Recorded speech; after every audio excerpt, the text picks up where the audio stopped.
There are around 28 million human trafficking victims worldwide, in every country, in every city. But many people aren't talking about it.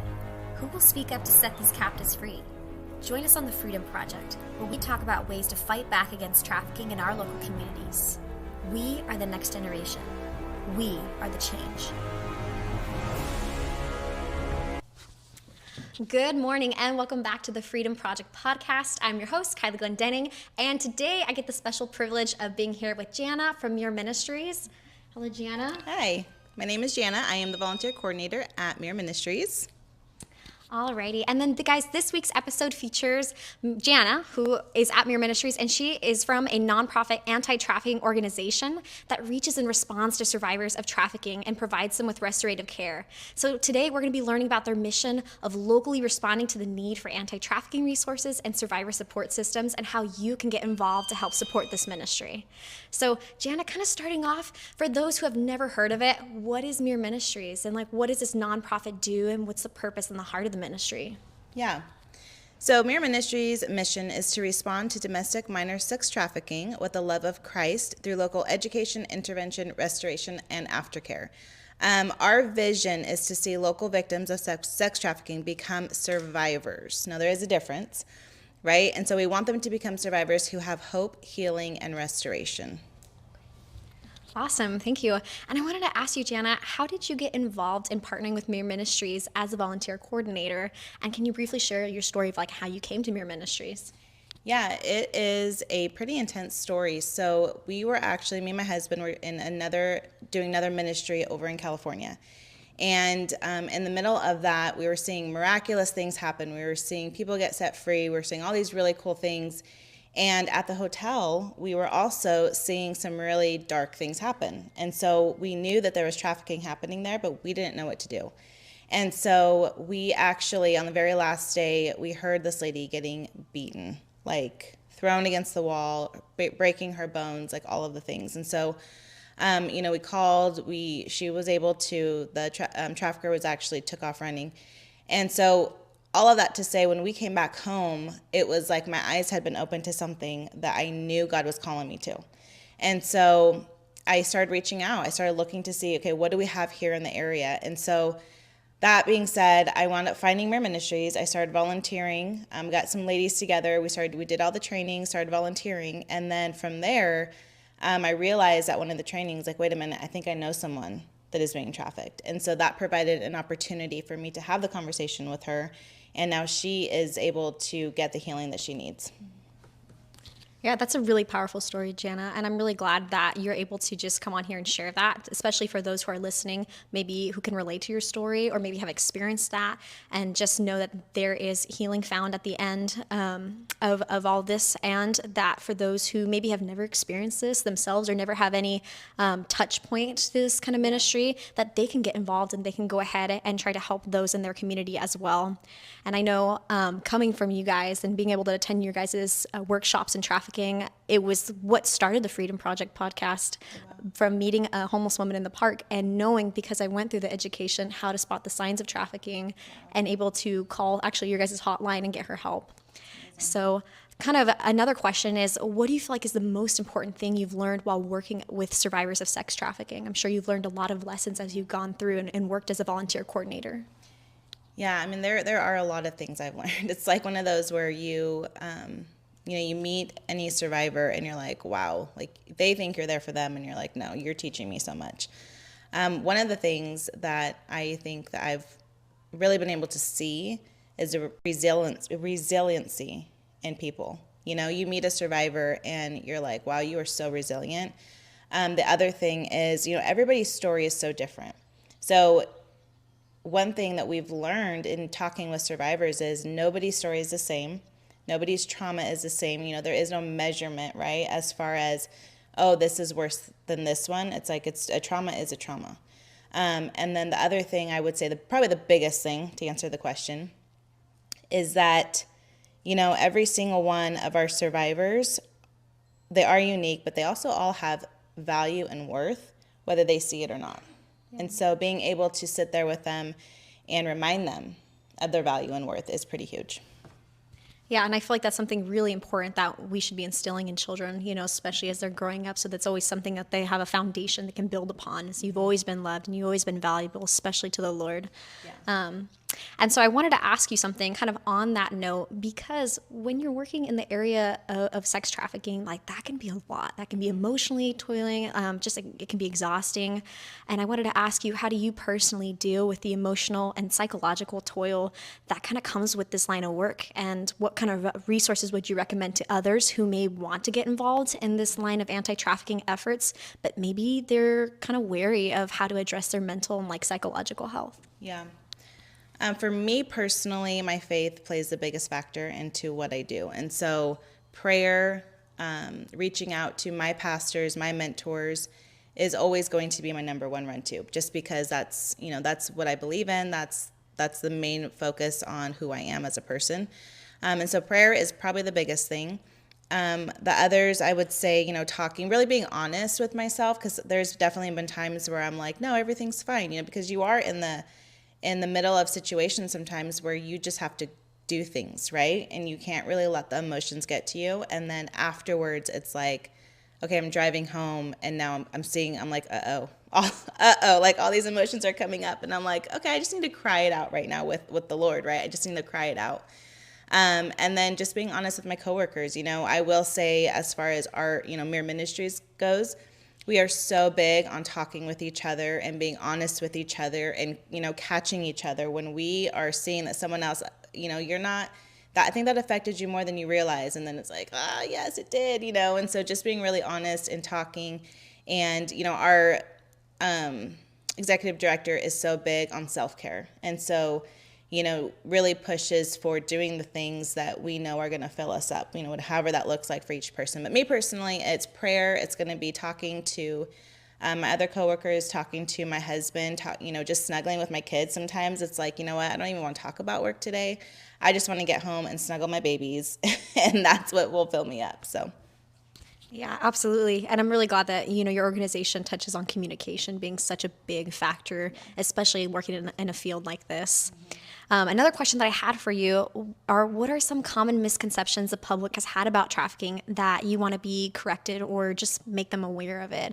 I know before I went to your guys' training, I really had no idea what trafficking was. And so I thought that it was, kind of either like white vans in the movie Taken, or it was girls in like very short clothing, like in the middle of the night knocking on cars. And I didn't really understand what was going on there. Yeah. Yeah, and it definitely can be, right? Like when we were in California, we saw the white vans, like we saw what was happening. So it is definitely a real thing. You think of Taken, right? You think of Sound of Freedom. Those are all real scenarios. However, here locally, that is not the most common. The most common for us is familial trafficking. And so 90% of our survivors, their first trafficker was part of the family.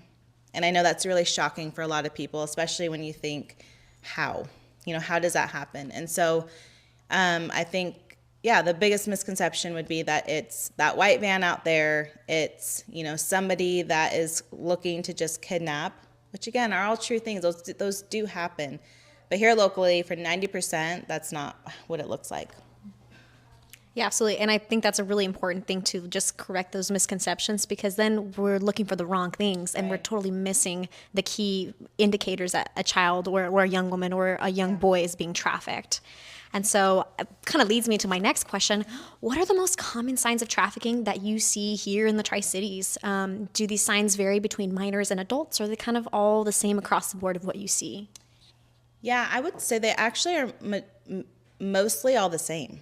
There are definitely things to look at when it comes to minors and when it comes to adults, just because of the age. But really what happens is the minors, they tend to think a little bit older, and then the older ones tend to think a little bit younger. So they kind of go hand in hand. But definitely obsessive controlling of electronic devices is a really big one. And that, again, that's from the young kids. I mean, we're talking like little kids. Our youngest client is 4 all the way up to 65. And so it could be for a number of reasons. One, they know that if they do not answer their phone when somebody is messaging them or calling them, then they will get in trouble. And so there's no sense of, can I borrow your phone for 10 minutes? It's like, absolutely not, because who knows, what could happen. Sudden changes in appearance. And so if you're close with somebody and all of a sudden they're going from wearing really big baggy clothes, that could be a very big sign, right, that something's not right. Or they go from wearing regular clothes to wearing very provocative clothes. That's another big sign. Multiple cell phones. A lot of the times our traffickers will give them an extra phone that they pay for, and so that's the one that they have to be on. But then they can have their personal just for pictures, and, it's kind of like a leverage that they use, but they have to answer the one. And so multiple cell phones is a big one. What else? Young kids, when they all of a sudden have a lot of sexual knowledge that they really shouldn't have at that age, that is another indicator, that something might not be in the right direction. A lot of hotel cards, hotel keys, now they're cards, is a big one, because a lot of the times, their meetup spot is going to be in hotel rooms. It could be all of a sudden they have the nicest purse, and you're like, well, you work in, a job for like 20 hours a week. How is that possible? They're having all the nice things. Their nails all of a sudden are getting done. Their hair is getting done. All these things that you're like, I don't think that the math isn't mathing right now. Yeah, absolutely. And I feel like that's a really big part of just knowing what to look for, so then we know how to respond appropriately. So kind of shifting gears a little bit, I wanted to talk more about the law enforcement side, how that coincides with trafficking and with your guys' mission to help see women just set free from trafficking and sexual exploitation. But I wanted to ask, how do you partner, specifically like Mirror Ministries, how did they partner with law enforcement to help in anti-trafficking efforts? And I know, especially here in our local community, we have been seeing a lot on the news about sextings. I know there's been more talk about ICAC. If you guys are not familiar, it's Internet Crimes Against Children Task Force. I just really wanted to hear your opinion on that.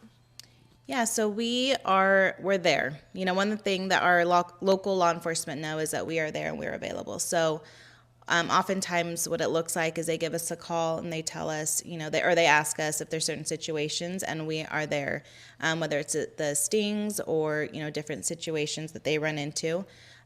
We also provide trainings to our law enforcement, to our firefighters, to all of our first responders, so that they know what they're looking for. There's been a lot of times where we've actually talked to police officers, and they're like, you guys are the experts, tell us, what to look for. And so we're able to just partner in that area. But they've been super supportive. We just actually had a first responders appreciation open house for them. And so they were able to come and, just kind of talk with us. And it was really cool just to see them come. And they were like super excited to be able to come and just see, the outreach center, what it is that we have, and talk a little bit more about just our working together. Yeah, I love that. I love just the way that our community is able to partner with nonprofits and then also law enforcement to just really help them and you guys get exposure, but also for them to really know what they're looking for also when they approach young women or young men, and they can connect the dots and see the signs. So where we are currently at, guys, we have the special opportunity and privilege to be in Esther's home. And I was hoping, Jana, that you could tell me a little bit about Esther's home for maybe those in our community or those that are listening. We actually have listeners in Mexico. It's pretty cool. But what is Esther's home, and what's the significance of having, guys, if you didn't know, this is the first minor safe house in Washington, and how is that and just being here really impacted the mission of Mirror Ministries? Yeah, so Esther's Home is the first in Washington State minor restoration home.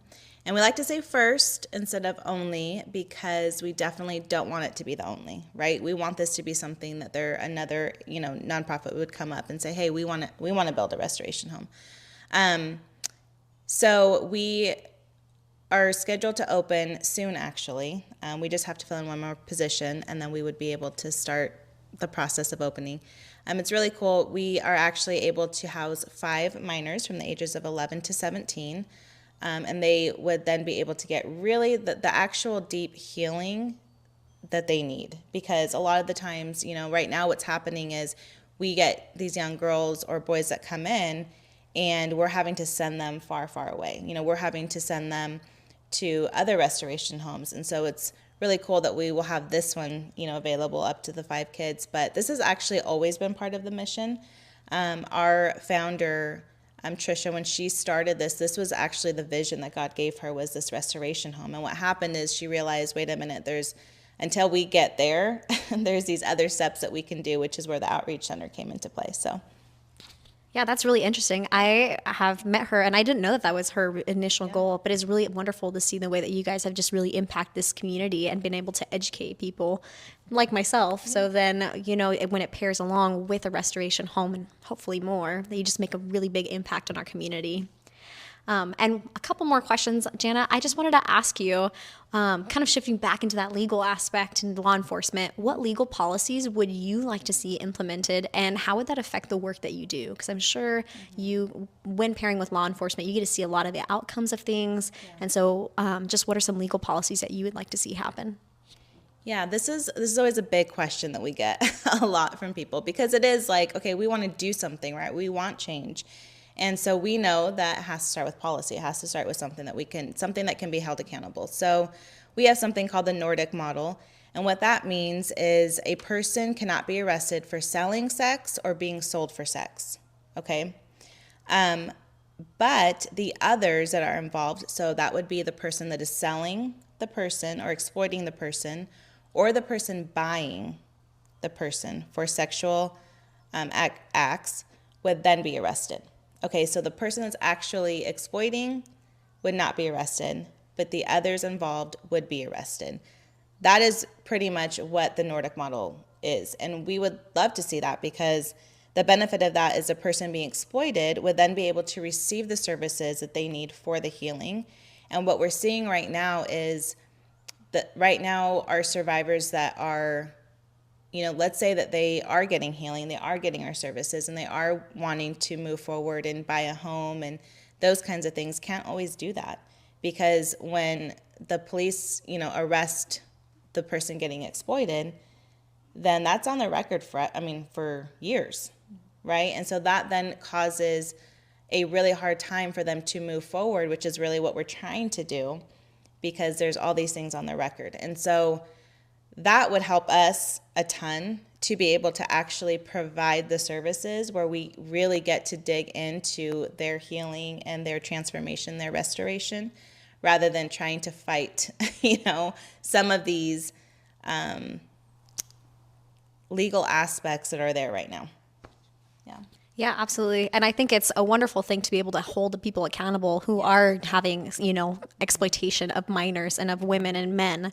And I know it's a win in our Washington legislative, the RCW law passed, where finally 2024 minors are not going to be charged with sex trafficking or prostitution. And that's a really big win, because it was going on their records and just impacting their future and the resources and opportunities that they had for higher education or buying a house and moving forward in their lives. And kind of, getting to our next question, Jana, I just wanted to ask you, what piece of information would you most want others to know about Mirror Ministries? I think that even us on a daily basis, are surprised at some of the things that we see every day. I think a lot of the times when you see someone that works in a certain organization, you're like, oh, they probably have heard everything and it's probably not that crazy, or, they have all the answers. And it's like, honestly, like, I think every day we're just like, okay, we're taking it, case by case, situation by situation. And there's a lot of the times where we are like, we don't actually know what to do, and so thankfully we can pray, because we are a ministry. And so we just have to ask for the guidance and for, okay, what is it that we do next? How do we help our survivor right now? But yeah, I think it's just that it's a surprise element. I also just want everyone to know that we actually are here to serve anyone. So we do serve females and we do serve males. We serve all backgrounds, whatever that looks like. We are here to serve anyone. Our mission, our ministry side of it that's our why for everyone that works with us. But as far as what others believe, we're there to serve, right? That's being the hands and feet of Jesus. So. Yeah, absolutely. And I think that's a really wonderful thing, just to be able, especially maybe if you're a man and you're being trafficked and you're like, well, they only help women. Right. And then to have the opportunity of like, no, like this is truly for everyone. And we are here to help anyone who needs just freedom from sexual exploitation. Mm-hmm.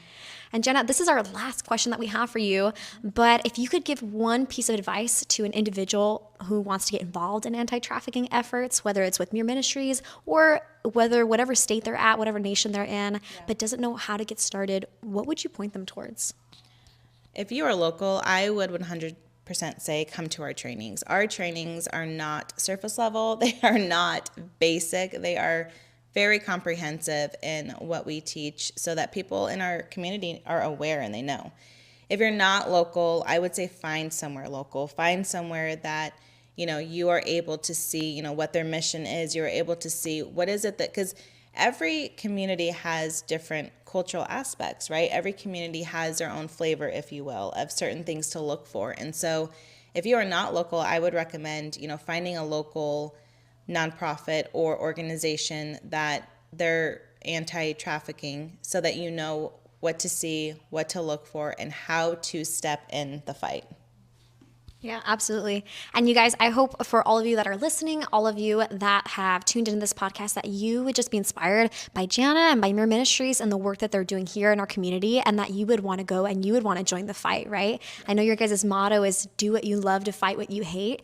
And there's so many ways to just use your passions, like pageantry, why we started the Freedom Project podcast, to fight what you hate, right? But still loving these people around you because Jesus loves them, and everyone is worthy and created in his image and deserving of love and respect.